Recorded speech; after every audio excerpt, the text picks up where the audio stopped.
স্ক্রিনে এই যে মহান সায়েন্টিস্ট দাদুটাকে দেখছো, ইনি হচ্ছেন অ্যালবার্ট আইনস্টাইন। বলা হয়ে থাকে এই আধুনিক সময়ে তিনিই নাকি পৃথিবীর সবচেয়ে বুদ্ধিমান মানুষ ছিলেন, যিনি তার ব্রেনের প্রায় 25% পর্যন্ত ব্যবহার করতে পারতেন। হ্যাঁ, ঠিকই শুনেছ, মাত্র 25%। আর আমাদের মতো নাদান পাবলিকরা কত পার্সেন্ট পর্যন্ত ব্যবহার করতে পারে জানো?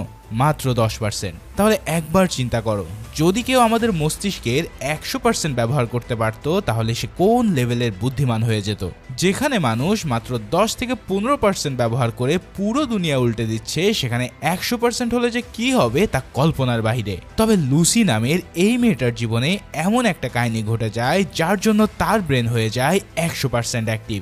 আর তারপরেই সে এমন সব অকল্পনীয় কাহিনী ঘটাতে থাকে, যা দেখলে রীতিমতো তোমার মাথা খারাপ হয়ে যাবে। এখন প্রশ্ন হলো, কিভাবে সে এই শক্তি পেল, আর তা দিয়ে লুসি কোন লেভেলে নিজেকে নিয়ে গেল? এই সব প্রশ্নের উত্তর দিতে হাজির হলাম আমার অত্যন্ত প্রিয় মুভি লুসির এক্সপ্লেনেশন নিয়ে। তো চলো ভিডিওটাতে একটা লাইক করে দিয়ে চলো শুরু করি আজকের মুভি এক্সপ্লেনেশন। মুভির শুরুতেই আমরা লুসি নামের এই তরুণীকে দেখতে পাই। লুসি একজন সাধারণ মেয়ে যে তার ফিউচার নিয়ে বেশ চিন্তিত। বর্তমানে লুসির জীবনে আছে রিচার্ড নামের এই ছেলেটা, যে গত 7 দিন ধরে তার সাথে ডেট করছে। তো একদিন রিচার্ড লুসিকে একটা রহস্যজনক ব্রিফকেস দিয়ে জানায় যে সে যেন এটা একটু কষ্ট করে হোটেলে গিয়ে মিস্টার জ্যাং নামের লোকটাকে ডেলিভারি দেয়। তার নাকি বিশেষ কোনো এক অসুবিধার কারণে সে নিজে এই ডেলিভারিটা দিতে পারছে না। এই সব শুনে লুসির কেমন যেন সন্দেহ শুরু হয়। সে জানতে চায় যে আগে বলো, এখানে কি এমন আছে যে তুমি এমন করছো? জবের রিচার্ড তাকে ভুজুং ভাজুং বোঝাতে থাকলে লুসির আরো সন্দেহ হয়, আর সে এবারে একেবারে মানা করে দেয় এই কাজ করতে। কিন্তু এবার রিচার্ড তাকে $1000 দেবে বলে লোভ লাগায়, কিন্তু তাতেও লুসি যখন পটে না, তখন সে চালাকি করে ব্রিফকেসটা লুসির হাতের সাথে বেঁধে দেয় আর বলে, এখন তোমাকে এটা দিয়ে আসতেই হবে, কেননা এই হ্যান্ডকাফের চাবি কেবল মিস্টার জ্যাং এর কাছে আছে। এই দৃশ্য দেখে লুসি এবার ভীষণ ভয় পেয়ে যায়। সে বুঝতে পারে যে বড্ড বাজেভাবে সে তার সাথে ফেসে গেছে। তাই বাধ্য হয়ে সে ওই হোটেলের ভিতরে যায় আর মিস্টার জ্যাংকে খুঁজতে শুরু করে। এরপর রিসেপশনিস্ট মিস্টার জ্যাংকে ফোন করে নিচে আসতে বলে। কিন্তু এবার ঘটে এক ভয়ানক ঘটনা। মিস্টার জ্যাং এর লোকরা এসে প্রথমেই গুলি করে মারে রিচার্ডকে। এই দৃশ্য দেখে তো লুসি পুরো ভয়ে কাঠ হয়ে যায়। সে কিছুই বুঝে ওঠার আগে লোকগুলো লুসিকে টেনে হেঁচড়ে নিয়ে যায় এক রুমে। ঠিক এই রুমের ভিতরে দেখা যায় মিস্টার জ্যাংকে, যে কিনা ঠান্ডা মাথায় দুজনকে কোপাকুপি করতে ব্যস্ত ছিল। সেখানে চারিপাশের রক্ত দেখতে পেয়ে লুসি তো মনে মনে দোয়া দুরুদ পড়তে শুরু করে। এদিকে মিস্টার জ্যাং আবার ইংরেজি জানতো না, তাই সে একজন ট্রান্সলেটরকে কল দিয়ে লুসির সাথে কথা বলতে শুরু করে। প্রথমেই জ্যাং তাকে প্রশ্ন করে যে এই ব্রিফকেসে কি আছে। জবের লুসি বলে, ভাই আমি সত্যিই জানি না এখানে কি রয়েছে। কিন্তু জ্যাং তাকে কিছুতেই বিশ্বাস করে না। তাই তো সে এই ব্রিফকেসের পাসওয়ার্ডটা তাকে লিখে দিয়ে এটা ওপেন করতে বলে।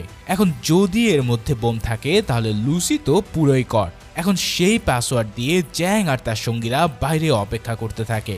এই সব দেখে লুসিও বুঝতে পারে যে তার জীবনের 12টা অলরেডি বেজে গেছে, কিন্তু এখন তার হাতে কিছুই করার নেই। শালার 7 দিনের প্রেম যে তাকে এই মরণ খেলায় নিয়ে আসবে, সেটা সে কল্পনাও নিয়ে আসতে পারেনি। তাই তো বাধ্য হয়ে সে ওই পাসওয়ার্ড দিয়ে ব্রিফকেসটা ঈশ্বরের নামে খুলে ফেলে।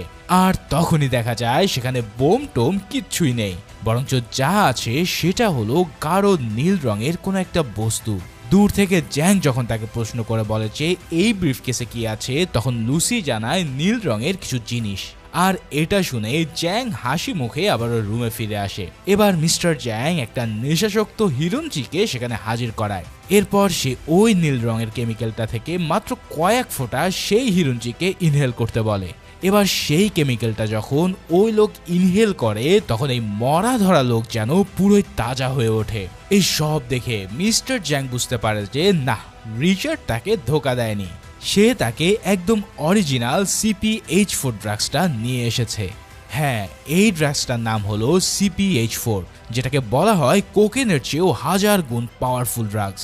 যা হোক, সব দেখে লুসি ভাবে তার কাজ তো শেষ, এখন হয়তো তাকে ছেড়ে দেওয়া হবে। কিন্তু জ্যাং তাকে জানায় যে না পিচ্চি মেয়ে, এখনো তোমার বহু কাজ বাকি। আর এই কথা বলেই তাকে এক ঘুষি দিয়ে অজ্ঞান করে ফেলা হয় নতুন এক মিশনের জন্য। The top 3 shots in the history of cricket. A magnificent shot.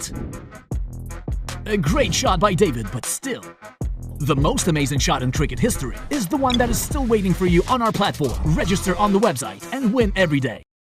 এভাবে পাঁচ খেয়ে অজ্ঞান লুসির ঘুম ভাঙে পরের দিনে। এবার সে ঘুম থেকে ওঠে ঠিকই, কিন্তু এইখানে দেখা যায় যে তার পেটের নিচে ব্যান্ডেজ করা। লুসি ভাবতে থাকে যে এই মাফিয়ারা হয়তো তার কিডনি বের করে বাজারে বিক্রি করে দিয়েছে, কিন্তু এই ধারণা ভুল প্রমাণ হয় তখন যখন এক টপ লেভেলের সার্জন তাকে সব খুলে বলে। সেই ডক্টর তাকে জানায়, আমরা তোমার কিডনি মিডনি খেয়ে দিইনি, আমরা জাস্ট এক প্যাকেট CPH4 ড্রাগস তোমার তলপেট কেটে ঢুকিয়ে দিয়েছি। চিন্তা করো না, আমি খুব ভালো করে সেলাই করে দিয়েছি যাতে তোমার পেটে কোনো দাগই না পড়ে। আসলে এই CPH4 ড্রাগস এতটাই ভয়াবহ ছিল যে সেটাকে নর্মাল ড্রাগসের মতন স্মাগলিং করা যেত না। তাই শুধু লুসি নয়, এমন অনেক মানুষের পেট কেটে তাদের পেটের মধ্যে সেই ড্রাগস ঢুকিয়ে পাচার করা হতো পুরো পৃথিবী জুড়ে। আর এই মেথডে তাদের এয়ারপোর্টে ধরা খাওয়ার চান্সও একদম থাকতোই না। তার মানে এখন লুসিকেও এই কাজ করতে হবে একদম বাধ্য হয়ে। এছাড়াও তারা সাফ জানিয়ে দেয় যে যদি তারা পুলিশকে এইসব ব্যাপারে কোনো কিছু বলেছে তাহলে তাদের সবার ফ্যামিলিকে স্রেফ দুনিয়া থেকে বিদায় করে দেওয়া হবে। তাই চুপচাপ তাদের কথা মতো কাজ করে করে টাকা ইনকাম করার জন্য মিস্টার জ্যাং তাদেরকে অনুরোধ করে। এদিকে অন্য এক দৃশ্যে দেখা যায় স্যামুয়েল নরমান নামের একজন বিজ্ঞানীকে, যিনি এক সেমিনারে বক্তৃতা দিচ্ছে মানুষের মস্তিষ্কের ক্যাপাসিটি নিয়ে। ডক্টর স্যামুয়েল বলে মানুষ তাদের মস্তিষ্কের মাত্র 4 থেকে 5% ভালোভাবে ব্যবহার করতে পারে, আর খুব বেশি হলে 10%। তার মানে সভ্যতার সূচনা লগ্নে যখন মানুষ প্রথম আগুন জ্বালাতে শিখেছিল, ঠিক সেই মুহূর্ত থেকে আজকের এই আধুনিক বিজ্ঞানে আমরা যা কিছু অর্জন করেছি তার সব কিছুই করেছি এই 10% মস্তিষ্কই ব্যবহার করে। তার মানে মাত্র এই 10% ব্রেনের কাজ দিয়ে পুরো দুনিয়া চলছে। এই সব কথা শুনে সেখানের উপস্থিত সবাই যেন অনেক কৌতূহলী হয়ে ওঠে। আর ঠিক তেমনই কৌতূহল নিয়ে একজন প্রশ্ন করে বসেছে, আচ্ছা যদি মানুষ এই 100% ব্রেনটাকে ব্যবহার করতে পারতো তাহলে তারা কি করত? তবে এই প্রশ্নের উত্তর বিজ্ঞানী স্যামুয়েল দিতে পারে না, কেননা শতভাগ ব্রেন ব্যবহার করলে মানুষ যে কি করতে পারবে তা তার কল্পনারও বাহিরে। যাই হোক, এবার আবারও ফিরে আসি লুসির কাছে। ইতিমধ্যে লুসিকে নিয়ে যাওয়া হয় একটা গোপন আস্তানায়, যেখানে আজ রাত তাদেরকে বন্দী করে রাখা হবে আর পরের দিন তাদেরকে পাঠানো হবে ইউরোপের একটা দেশে। তবে এখানে ঘটে যায় এক অনাকাঙ্ক্ষিত ঘটনা। পুরো স্মাগলার গ্রুপের মধ্যে লুসি একা একটা মেয়ে হওয়ার কারণে সেখানে থাকা গুন্ডাদের মনে তার সাথে করার খায়েশ জাগে। তাই তো নিজের চাহিদা মেটানোর জন্য যখন এক গুন্ডা তার কাছে আসে তখন লুসি ভয় পেয়ে তাকে সরিয়ে দেয়। তবে এই ব্যাটার মেয়ে লিগোতে হিট খেয়ে গেলে তার মাথার রক্ত গরম হয়ে যায়, আর সাথে সাথে সে ধামধাম করে 2টো লাথি মেরে দেয় লুসির পেটে। কিন্তু এবার শুরু হয়ে যায় এক অন্য লেভেলের কাহিনী। এই ভীষণ আঘাতে লুসির পেটের মধ্যে যে ড্রাগসের প্যাকেটটা ছিল সেটা এবার ফেটে যায়, আর সেখান থেকে ড্রাগসগুলো ছড়িয়ে পড়তে থাকে তার পুরো শরীরে। জাস্ট একবার চিন্তা করো, এক লোক কিছুক্ষণ আগে মাত্র 1 গ্রাম CPH4 খেয়ে পুরো মরা থেকে তাজা হয়ে গিয়েছিল, কিন্তু এবার লুসির শরীরে ছড়িয়ে পড়তে থাকে পুরো 1 কেজি ওজনের এই ড্রাগস। তাই তো এবার লুসির পুরো শরীর যেন এক রাক্ষসের মতো হতে শুরু করে, তার চোখ যেন ফেটে বের হয়ে আসতে থাকে। আর এত অ্যামাউন্টের ড্রাগস একবারে শরীরে যাওয়ার জন্য লুসি তো পুরো সুপারম্যানের মতোই শূন্যে ভাসতে শুরু করে। মানে এমন এক অবস্থা হয় যে লুসি হয়তো এক্ষুনি ব্লাস্ট হয়ে মরে যাবে। তো এদিকে যা হবার তা হতে থাক, এবার চলো ফিরে আসি আবারও ডক্টর নরম্যানের কাছে। এখানে সে বলছে যদি কোনো মানুষ তার মস্তিষ্কের 40% ব্যবহার করতে পারে তবে সে অন্য মানুষদের উপরেও নিয়ন্ত্রণ করতে পারবে, এমনকি লোহা, পানি, মাটি, বাতাস এই সব কিছুর উপরেই তার নিয়ন্ত্রণ থাকবে। অর্থাৎ সে চাইলেই কেবল চোখের ইশারাতেই সবকিছু নড়ানোর ক্ষমতা পেয়ে যাবে। এছাড়াও খালি চোখে সে একটা মানুষের পুরো বডিকে স্ক্যান করারও ক্ষমতা অর্জন করবে। যাক, আবারও চলো লুসির কাহিনীতে ফিরে আসি। আর এখানে ফিরে এসে আমরা দেখতে পাই লুসি এখন পুরোপুরি শান্ত হয়ে উঠেছে, কিন্তু ইতিমধ্যে তার চোখ যেন কেমন নীল হয়ে গেছে। বুঝতেই পারছো, এই ড্রাগস তার ব্রেনকে ইতিমধ্যে 30% অ্যাক্টিভ করে দিয়েছে। তার মানে এখন লুসি যে কি কাহিনী ঘটাবে তা হয়তো সে নিজেও জানে না। ঠিক তেমনই ভাবে যেই না আবার সে গুন্ডা তাকে আপন করে পেতে চায়, ঠিক তখনই লুসি তার খেল দেখানো শুরু করে। সে চোখের পলকে তাকে মেরে তার গান নিয়ে বাইরে বেরিয়ে পড়ে। এরপর টপাটপ 3 জনকে হেডশট দিয়ে পুরাই সিগমা স্টাইলে তাদেরকে খেয়ে দেয়। তার মানে লুসির কাছে এখন এইম ক্যালকুলেশন কোনোই ব্যাপারই না। ঠিক মনে হচ্ছে যেন কোনো হ্যাকার এসে ফ্রি ফায়ারে সবাইকে হেডশট দিয়ে যাচ্ছে। কিন্তু শুধু কি তাই, লুসির গায়ে তখন একটা বুলেট এসে লেগেছিল, কিন্তু দেখা যায় সে নিজের হাতে ওই বুলেটকে শরীর থেকে বের করে ফেলতে সক্ষম হয়। এরপর পেট পুড়ে খাবার খেয়ে সে বেরিয়ে পড়ে হসপিটালের উদ্দেশ্যে। তবে হসপিটালে যাওয়ার সময় সে খেয়াল করে যে সে দূরের সব মানুষের কথা স্পষ্ট গাড়ি থেকেই শুনতে পাচ্ছে। মোবাইলে কারা কি কি কথা বলছে তার সবকিছু সে শুনতে না চাইলেও শুনতে পাচ্ছে। এছাড়াও তার ব্রেন এখন এমন লেভেলে অ্যাক্টিভ হয়ে গেছে যে সে সব ভাষাকেও লাইভ নিজের চোখে ট্রান্সলেট করে ফেলতে পারছে। ভাইরে ভাই, জাস্ট চিন্তা করো, মানুষের ব্রেন মাত্র 30% যদি এই অবস্থা হয় তাহলে আরো অ্যাক্টিভ হয়ে গেলে কি খেলাটাই না ঘটবে। তো তার আগে বলে রাখি, আমাদের সিনে রিক্যাপস নেটওয়ার্কে যোগ হয়েছে ঠিক এমন সব মারাত্মক লেভেলের ফ্যান্টাসি মুভির আলাদা explanation channel. Our little sister Samia তোমাদের জন্য নিয়ে এসেছে দুর্দান্ত সব মুভির এক্সপ্লেনেশন শুধুমাত্র fantasy world by Samia YouTube চ্যানেলে। হাই, আমি সামিয়া, আর আমাদের নতুন চ্যানেলে থাকছে তোমার সব প্রিয় ফ্যান্টাসি সাইফাই মুভির দুর্দান্ত এক্সপ্লেনেশন। তাই এমন সব ধামাকা মুভি এক্সপ্লেনেশন মিস করতে না চাইলে নিচে পিন কমেন্ট থেকে সাবস্ক্রাইব করে নাও আমাদের চ্যানেলটি। এই চ্যানেলের মুভি এক্সপ্লেনেশনে তোমাদের জন্য থাকবে কুইজ, যার উত্তর দিয়ে তুমিও জিতে যেতে পারো আকর্ষণীয় অনেক গিফট। সুতরাং মিস করো না কিন্তু। দেখা হচ্ছে খুব শীঘ্রই। এবার লুসি সোজা চলে যায় অপারেশন থিয়েটারে, যেখানে এক ব্রেন টিউমার রোগীর অপারেশন চলছিল। তবে লুসি এখানে এসে সেই ব্যক্তিটা সিটি স্ক্যান কেমন যেন অদ্ভুতভাবে দেখা শুরু করে, আর তারপর পরই মুহূর্তে সে তার গান দিয়ে ওই রুগীটাকে গুলি করে মেরে ফেলে। আরে কাহিনী কি? এই দৃশ্য দেখে তো এক রুগী ভয়ে বেহুশ হয়ে পড়ে। এরপর লুসি অন্য ডাক্তারকে বলে যে আমার পেটে একটা ড্রাগস আছে যেটা বারবার লিক হয়ে যাচ্ছে, তাই দ্রুত আমার পেট থেকে সেটাকে বের করে দাও। আর হ্যাঁ, আমি এই রুগীটাকে মেরে ফেলেছি কারণ তার ব্রেনে যে কন্ডিশন ছিল তাতে হাজার চেষ্টা করলেও তোমরা তাকে বাঁচাতে পারতে না। তার মানে তো তোমরা বুঝতেই পারছো, লুসির ব্রেন ইতিমধ্যে এতটাই পাওয়ারফুল হয়ে গেছে যে সে তার খালি চোখ দিয়ে এমন ধরনের অ্যানালাইসিস করতে পারে যা আধুনিক যন্ত্রপাতি দিয়েও করা সম্ভব না। যাই হোক, ডক্টর ভয়ে ভয়ে তার পেট কেটে ওই ড্রাগস যখন বের করতে থাকে, ঠিক তখনই লুসি তার মাকে কল দেয়। এবার লুসি কান্না জড়ানো কণ্ঠে তার মাকে জানায় যে সে নাকি সব কিছু অনুভব করতে পারছে। এই যে যেমন পৃথিবী ঘুরছে কিংবা তার শরীরের ভিতর দিয়ে রক্ত বইছে, এই সব কিছুই সে অনুভব করতে পারছে। এছাড়াও তার মনে পড়ছে তার জন্মের সময়ের কথা। তার জন্মের ঠিক পরের সেকেন্ড থেকে তার সাথে যা যা হয়েছিল এই সব কিছুই নাকি লুসি মনে করতে পারছে। তার মানে লুসির ব্রেন এখন আর সাধারণ কোনো ব্রেন নেই, তার মস্তিষ্ক হয়ে গেছে এক মহাশক্তির আধার। এরপর ডক্টর তার পেট থেকে ড্রাগস বের করতে সক্ষম হলে দেখা যায় যে ইতিমধ্যেই প্রায় 500 গ্রাম ড্রাগস তার বডিতে মিশে গেছে। এখানে ডক্টর যখন জানতে চায় যে এটা কি ড্রাগস, তখন লুসি যেই না বলে এটা CPH4, তখন ডক্টর পুরোই হতবাক হয়ে যায়। সে বলে যে এই পরিমাণে ড্রাগস নিয়ে তুমি যে এখনো বেঁচে আছো এটা বিশাল মিরাক্কেল। এছাড়াও সে বলতে শুরু করে যখন একটা মেয়ে প্রেগনেন্ট হয় তখন তার ভ্রূণকে পাওয়ার জোগাতে এই CPH4 মানুষের বডিতে উৎপন্ন হয় মাত্র কয়েক মিলিগ্রাম। এখন সেই কয়েক গ্রাম CPH4 এর শক্তি দিয়েই তৈরি হয় মানুষের হাড়, হৃৎপিণ্ড, ব্রেন সহ সবকিছু। তার মানে জাস্ট চিন্তা করো এই কেমিক্যাল কি ভয়ানক লেভেলের শক্তিশালী। যাক, এরপর লুসি বেরিয়ে পড়ে মিস্টার জ্যাংকে তার প্রাপ্য হিস্সা বুঝিয়ে দেওয়ার জন্য। কিন্তু যেই না সে বাইরে বের হয় তখন সে যা দেখতে পায় তাতে তার মাথার হুঁশ একদম উড়ে যায়। লুসির ব্রেন এতটাই পাওয়ারফুল হয়ে গিয়েছিল যে সে এখন গাছের সালোক সংশ্লেষণ পর্যন্ত খালি চোখে দেখতে পাচ্ছিল। মানে গাছেরও যে প্রাণ আছে সেটা সে এখন নিজ চোখে দেখে নেয়। তার মানে তো বুঝতেই পারছো লুসি যেন চলে গেছে এক আধ্যাত্মিক লেভেলে। ঠিক এরপরে লুসি সোজা চলে যায় মিস্টার জ্যাং এর কাছে, আর সেখানে গিয়ে সে তার দু হাতে দুটো ছুরি ঢুকিয়ে দিয়ে বলে যে আমার সাথে যা হয়েছে তাতে তোর বরঞ্চ অনেক ক্ষতি হলো। এখন আমার ব্রেন এতটাই অ্যাক্টিভ হয়ে গেছে যে আমি তোর দুনিয়াকে ধ্বংস করে দিতে পারবো। এরপর লুসি জানতে চায় বাকি লোকদেরকে সে কোন কোন দেশে স্মাগলিং এর জন্য পাঠিয়েছে। এখন সেই কথা মিস্টার জ্যাং বলতে না চাইলে লুসি তার কপালে দুটো আঙ্গুল রাখে। আর এবার সে জ্যাং এর ব্রেন মেমোরি সেল থেকে সবাই কোন কোন দেশে গেছে তা পুরোই জেনে নেয়। ভাইরে ভাই, সময় যত যাচ্ছে লুসি যেন ততই খতরনাক হয়ে উঠছে। যাই হোক, এরপর লুসি চলে যায় তার প্রিয় বান্ধবীর বাসায়, আর সেখানে গিয়ে লুসি যখন তাকে হাগ করে তখনই সে যেন অদ্ভুত কিছু ফিল করতে পারে। আসলে লুসি এখন কাউকে টাচ করলেই বুঝতে পারে যে তার ভিতরে কোনো রোগ আছে কিনা। এরপর লুসি তার ল্যাপটপ নিয়ে কি যেন রিসার্চ করতে থাকে।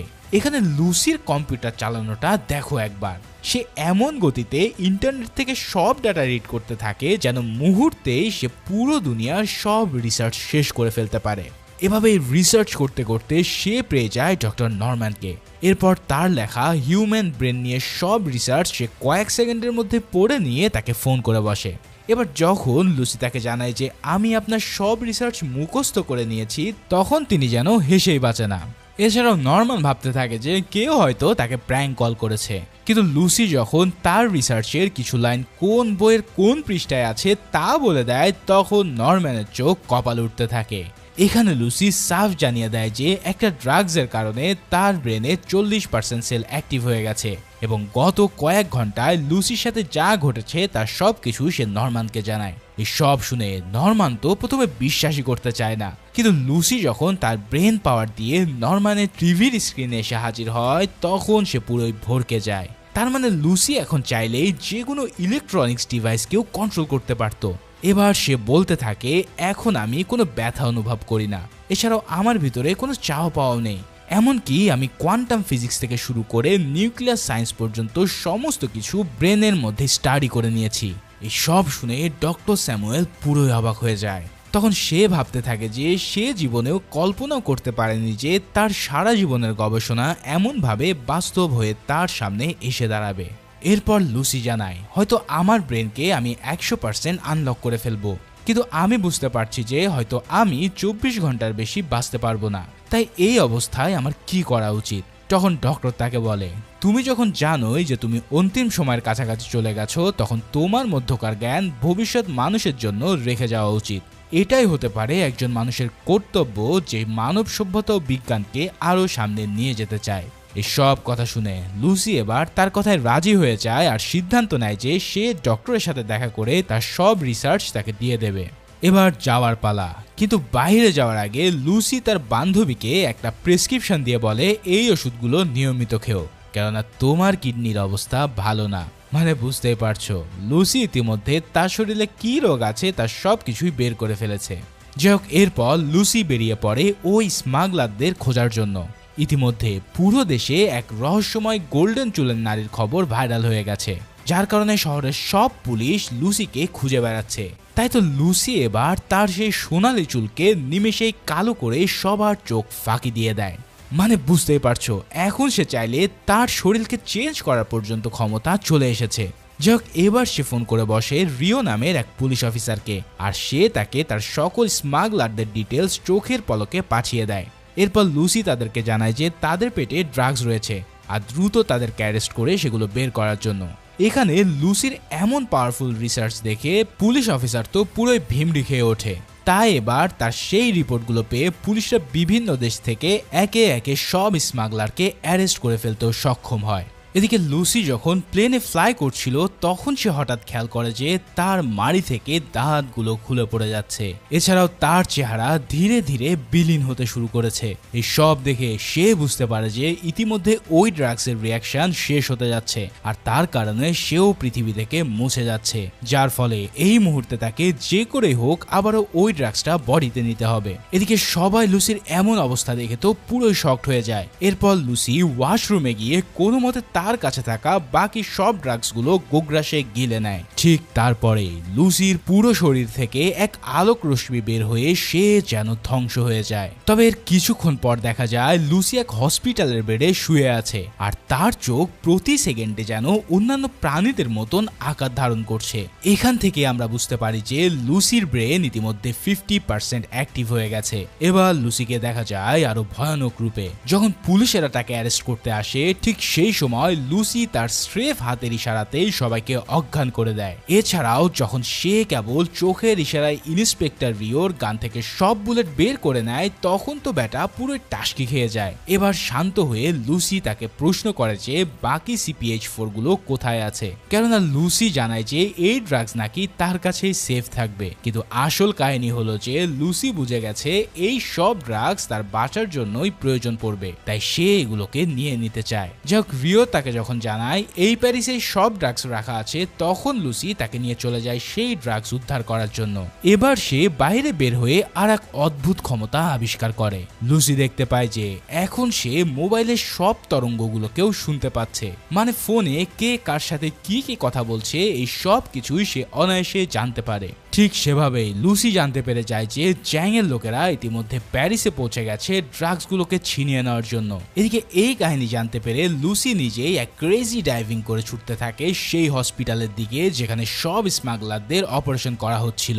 ভাই রে ভাই, এখানে লুসি যে স্টাইলে গাড়ি ড্রাইভ করে তা দেখলে তোমাদের রক্ত হিম হয়ে যাবে। ইতিমধ্যে জ্যাং এর লোকজন সেই হসপিটালে উপস্থিত হয়ে হামলা শুরু করে দেয় আর সব স্মাগলারের কাছ থেকে CPH-4 বের করতে শুরু করে। তবে এর কিছুক্ষণের মধ্যে লুসিও পৌঁছে যায় সেখানে, আর এবার সে শুরু করে কড়া লেভেলের ভেলকি দেখানো। লুসি তার ব্রেনের ইশারা দিয়ে সবাইকে একদম আকাশ উড়িয়ে দিতে শুরু করে, আর এভাবেই সে কোনো ফাইটিং ছাড়াই তাদের কাছ থেকে ড্রাগস নিয়ে বেরিয়ে পড়ে ডক্টর নরম্যানের সাথে দেখা করার জন্য। এরপর লুসি যখন ডক্টরের সাথে মিটিং করে তখন ডক্টর বাকি বিজ্ঞানীদের সাথে তাকে পরিচয় করিয়ে দেয়। এখানে নরম্যান জানায় যে সে ইতিমধ্যে তার ব্রেনের 60% ব্যবহার করে ফেলেছে, তাই তো সে চাইলে এখন যা ইচ্ছা তাই করতে পারে। এই সব শুনে এক বিজ্ঞানী তাকে ডেমো দেখাতে বললে লুসি তার কাঁধে হাত রেখে বলে দেয় যে তোমার মেয়ে এক কার অ্যাক্সিডেন্টে মারা গিয়েছিল। এমনকি সেই গাড়ির নাম্বার প্লেটও লুসি যখন বলে দেয় তখন সবাই বিশ্বাস করে নেয় যে লুসি কোনো মিথ্যা বলছে না। এবার লুসি বলতে শুরু করে মানব সভ্যতা 4000 বছর আগে থেকে শুরু হলেও আজ পর্যন্ত কেউ 10%-এর বেশি ব্রেনের ক্ষমতা ব্যবহার করতে পারেনি, কিন্তু ঘটনাক্রমে আমি আমার মস্তিষ্ক প্রায় 70% খুলে ফেলেছি। এই পৃথিবীতে এমন কিছু নেই যেখানে আমি প্রবেশ করতে পারি না কিংবা যার জ্ঞান আমার কাছে নেই। আমাদের এই শরীরের গঠন, এই মাংসপেশি, এই সব কিছুই ক্ষুদ্র কণার তৈরি। বাস্তবে এগুলো নিজস্ব কোনো অস্তিত্ব নেই। এরপর নরম্যান এবং অন্যান্য বিজ্ঞানীরা একটা বড় টেবিলে লুসির সাথে বসে। নরম্যান তাকে অনুরোধ করে যে তোমার ভিতরে যা কিছু জ্ঞান আছে তার সব কিছু আমাদের সাথে শেয়ার করো। তখন লুসি জানায় যে তাকে 100% ব্রেন অ্যাক্টিভ করতে হলে বাকি সব ড্রাগস গুলো তার শরীরে নিতে হবে। তবে ততক্ষণে জ্যাং এর দলবল এখানে এসে হাজির হয়ে গেছে এই ড্রাগস গুলোকে নেওয়ার জন্য। তাই ইন্সপেক্টর রিও তাদেরকে আটকানোর জন্য বাইরে চলে আসে আর লুসি সব ড্রাগস গুলো তার বডিতে ইনজেক্ট করা শুরু করে। এরপর এই হাই অ্যামাউন্টের ড্রাগস লুসির শরীরে প্রবেশ করতে ঘটে যায় এক মহাজাগতিক কাণ্ড। মুহূর্তে লুসির শরীর থেকে বের হতে থাকে আলোর ঝলকানি, আর সে যেন এক অন্য অস্তিত্বে পরিণত হয়। ওদিকে জ্যাং এর লোকজনের সাথে পুলিশের শুরু হয় এক কড়া লেভেলের ফাইটিং। একদিকে চলছে জ্যাং এর বাহিনীর তাণ্ডব আর অন্যদিকে চলছে লুসির ব্রেনকে 100% অ্যাক্টিভ করার মিশন। বিশ্বাস করো, যারা এই মুভিটা দেখেছো তারা রিলেট করতে পারবে যে কি অসাধারণ এক মুহূর্ত চলছিল এইখানে। এবার লুসির ব্রেন ধীরে ধীরে যখন শতভাগের দিকে আগাচ্ছিল তখন তার শরীর থেকে ভ্যানমের মতন একটা বস্তু বের হতে থাকে এবং সেগুলো ওই ল্যাবের সকল সুপার কম্পিউটারকে গ্রাস করা শুরু করে। এটা দেখে বিজ্ঞানীরা ভয় পেয়ে গেলেও নরম্যান জানায় যে লুসি এই কম্পিউটারের সাহায্যে সকল ডাটাগুলোকে তার নিজের ভিতরে একত্রিত করছে। এরপর এই মুভির এমন একটা দৃশ্য দেখানো হয় যা দেখে আমি পুরোই শক হয়ে পড়ি। লুসির ব্রেন অ্যাক্টিভ হতে শুরু করলে সে যেন সময়কেও টেক্কা দিতে শুরু করে। লুসি এখন চাইলে পৃথিবীর যে কোনো স্থানে চলে যেতে পারে। এভাবে সে প্যারিসের আইফেল টাওয়ারে পৌঁছে যায়। তারপর সে নিমিষেই চলে যায় নিউ ইয়র্কের টাইম স্কোয়ারে। এখানে গিয়ে লুসি পৃথিবীর সময়টাকে যেন থামিয়ে দেয় আর এরপরে সে সময়কে পিছনে স্ক্রল করা শুরু করে। এই দৃশ্যে দেখা যায় যে আজ থেকে 100 বছর আগে এই নিউ ইয়র্ক শহর কেমন ছিল। এভাবেই টাইম পেছাতে পেছাতে লুসি চলে যায় একদম রেড ইন্ডিয়ানদের যুগে, যেখানে তার সামনে চলে আসে কয়েকজন রেড ইন্ডিয়ান শিকারী। তারপর সে টাইমকে আরো পিছনে নিয়ে চলে আসে ডাইনোসরের যুগে, যা আমরা কেবলই বইতেই পড়েছি।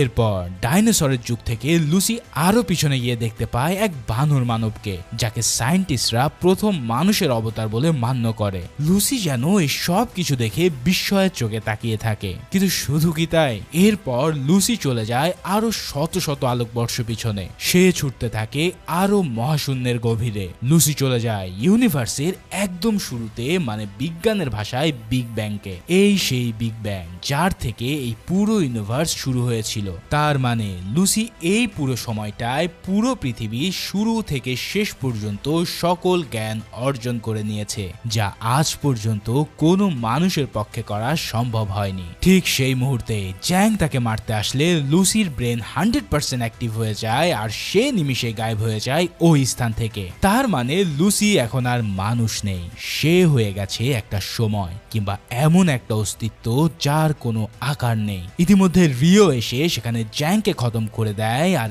এবার ঘটে এই মুভির সবচেয়ে আইকনিক ঘটনা। লুসি তার এই পুরো জ্ঞানকে একটা স্পেশাল পেন ড্রাইভে স্টোর করে নেয় আর সেটাকে আগিয়ে দেয় ডক্টর নরম্যানের দিকে।